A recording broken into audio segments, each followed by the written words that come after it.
Ayan kasi mabuti nga sa inyo. Ang akala nyo kasi, porque nandudong kayo sa abroad, ginagaya mo si Maharlika na hindi pinakikialaman ng gobyerno. May panahon yon.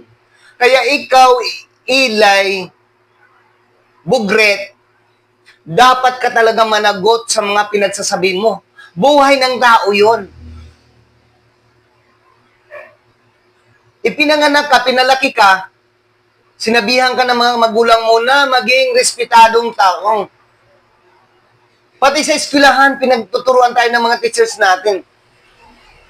Kaso nga lang, pinairal mo yung mukha mo, labi mo sa pera. Hindi mo rinespeto ang ating Pangulo.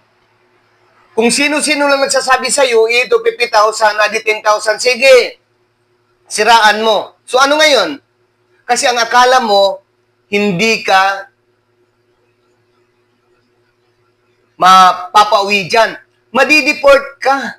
Kasi yung tsaka yung Pilipinas, may mga agreement yon. At OFW ka lang. Hindi ka resident ng Dubai, hindi ka resident ng UAE.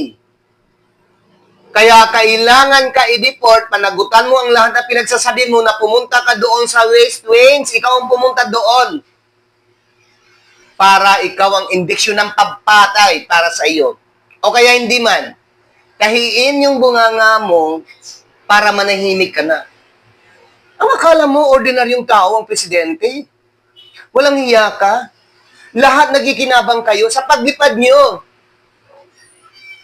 Sa paghanap buhay nyo doon sa ibang bansa. Wala kayong respeto.